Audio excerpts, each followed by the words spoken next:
Tentu kita bersyukur atas kemenangan Persib Bandung dari Persebaya.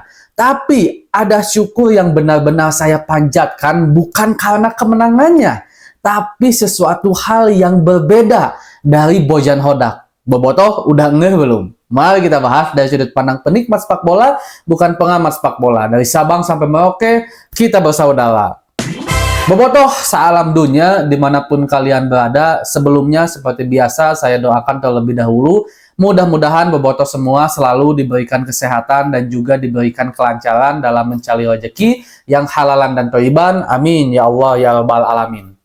Tentu sebelumnya saya meminta maaf Bobotoh. Kenapa? Karena di konten sebelumnya, sebelum pertandingan Persib Bandung melawan Persebaya, saya memprediksi kalau Persib Bandung akan sangat kesulitan melawan Persebaya. Ya memang setiap pertandingan tidak ada yang mudah, tapi saya mengira Persib akan benar-benar kesulitan. Ya bukan tanpa alasan. Yang pertama, Persebaya sedang dalam keadaan bisa dibilang bagus karena ada di pemuncak klasemen, tapi dari segi permainan sebenarnya tidak terlalu spesial amat. Jadi nggak tahu apa yang bisa membawa Persebaya ada di puncak klasemen gitu kan. Itu salah satu hal yang membuat saya Persib agak kesulitan karena Persib kehilangan beberapa pemain. David da Silva, Rejaldi Hehanussa, Marc Anthony Cole. Yang paling utama saya soroti tentu David da Silva. Karena kita harus akui Bobotoh kalau Dadang David da Silva ini memiliki peran yang sangat penting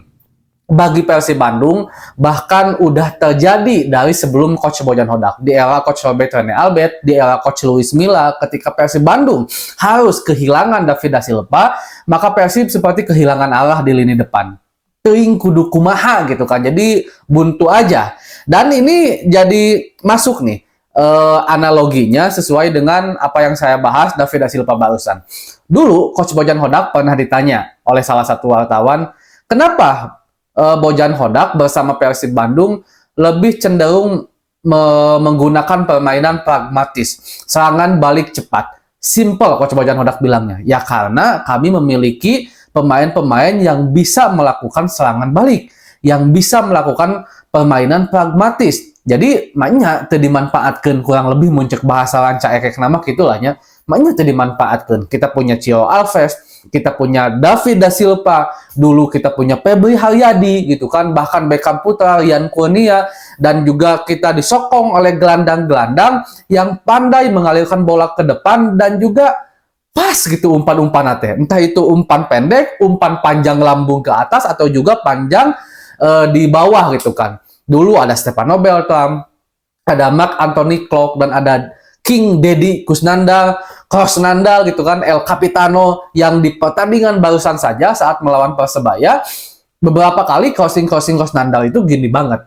Nah itu memang mendukung banget. Nah itu tandanya kalau Bojan Hodak memang tidak membawa filosofi permainan yang apa ya, yang ciri khas gitu. Contoh kalau Coach Luis Milla udah pasti tiki taka gitu kan. Bahkan Coach Luis Milla juga bilang tiki taka itu tidak akan pernah lepas dari Spanyol, katanya seperti itu. Kalau Coach Bojan kayaknya enggak. Kalau menurut saya ya, Coach Bojan itu akan melihat dulu kerangka tim itu seperti apa. Kalau kerangka tim memang mengharuskan tiki taka, ya oke, kita tiki taka. Kalau seandainya kerangka tim mengharuskan permainan bola cepat, ya oke, kita bola cepat. Dan perbedaannya adalah sekarang Persib sebenarnya kalau Bobotoh permainannya udah mulai beda ketika melawan Zhejiang. Nah, sebelum melawan Zhejiang, saya koreksi, saya kritiki Bojan Hodak, walaupun nggak terlalu habis-habisannya, kritikan biasa saja. Kalau Coach Bojan ini, Persib ini seperti udah bingung. Main tuh sudah nggak punya DNA gitu, hanya datang ke lapangan, asal main, asal najong, asal passing. Nggak ada lagi Persib yang jago pragmatis. Ya bukan tanpa alasan, Persib tidak ada David da Silva waktu itu. Sehingga Cio Alves terlihat lebih kebingungan gitu kan. Dan saya beberapa kali mengatakan kalau seandainya ada teman-teman Bobotoh yang selalu mengikuti channel HTBO ini, saya selalu bilang kalau Bojan Hodak harus segera merubah permainan Persib Bandung. Ketika David da Silva tidak ada ya, harus segera merubah permainannya. Jubah taktiknya jangan seperti ini. Ada dua alasan. Yang pertama, alasannya bisa saja taktik Persib Bandung ini udah mulai terbaca. Yang tahun kemarin kalau Persib santai-santai di belakang gitu kan, pressing, middle pressing di tengah. Ketika dapat bola cross ke depan gitu kan, biarkan Cio dan David da Silva memasak. Itu biasanya yang pertama itu. Jadi udah mulai terbaca. Yang kedua, tidak efektif lagi karena kita udah gak punya David da Silva di depan karena cedera, dan juga Stefano Beltram yang memang pengalir bola jarak jauh banget. Kalau Del Pino bukan jelek, Del Pino bagus, tapi tipe permainannya itu dekat. Pegang bola umpan dekat, pegang bola umpan dekat itu kan. Beda kalau Stefano Beltram tuh bisa menggiring cepat ke depan dan umpan jauh ke depan. Jadi udah beda nih cara bermain Persib, dan ternyata dibuktikan ketika melawan Zhejiang. Dan saya kira awalnya ketika melawan Zhejiang itu kok Persib mainnya jadi gini ya, maksudnya jadi santai, nggak terburu-buru, lebih tiki-taka lah, membahasa Cicalengka nama, lebih tiki-taka lah gitu permainan Persib tuh. Saya kira karena ya kita nggak target menang melawan Zhejiang karena tim yang cukup bagus, jadi imbang udah cukup. Saya kira seperti itu strategi, dan ternyata sekarang pun seperti itu.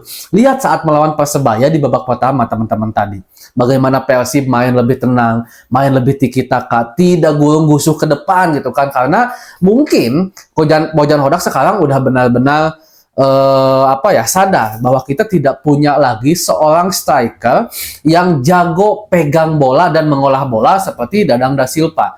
Hanya ke Cio tidak cukup. Ketika Cio udah lewati 2-3, udah lari gitu kan beberapa meter, tetap harus dikasih ke nomor 9, nggak ada. Sementara David da Silva ketika melakukan serangan balik, bola itu dikasih nih dari belakang atau dari tengah ke David da Silva. David itu bisa kontrol bola, dia bisa pegang bola lama dulu, menunggu second line itu maju dari Persib Bandung. Sementara sekarang Mailson nggak punya, Dimas Derajat kurang punya, bahkan Cio Alves pun nggak bisa kalau di posisi nomor 9 gitu kan. Dan Mailson 5 ini memang harus saya akui masih penasaran, jujur aja. Saya pribadi itu masih penasaran. Kenapa? Karena Mailson 5 tampaknya akan sangat-sangat efektif kalau bermain di posisi sayap. Entah itu di kiri atau juga di kanan. Cuman saat ini lebih sering dipakai di nomor 9 karena ya memang kebutuhan kita yang udah nggak ada Botak Dadang da Silva, bukan udah nggak ada. Sementara ini nggak ada gitu ya Boboto, sehingga Mailson 5 kurang bisa memperlihatkan permainannya. Jujur saja saya masih sangat penasaran gitu Boboto. Nah, perubahan itu sekarang udah disadari oleh Coach Bojan Hodak.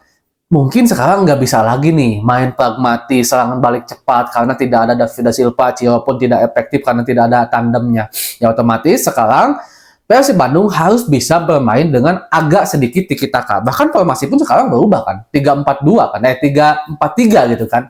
Nah ini menandakan kalau Bojan Hodak bagi saya cerdas, dia cepat paham gitu kan akan kelemahan Persib Bandung ini. Dan tentu di pertandingan sekarang kalau dibilang permainan udah sangat sempurna, memang belum. Kalau dari mengalirkan bola udah sangat cukup sempurna kalau menurut saya, tapi lagi-lagi agak bingung kalau seandainya bola udah ada di depan, seperti minim kreativitas. Ya mungkin salah satu faktornya tadi tidak adanya seorang David da Silva. Cuman alhamdulillah intinya hari ini 3 poin Boboto, dan besok kita akan bahas lagi tentang Persib Bandung. Sementara ini segitu dulu lah. Assalamualaikum.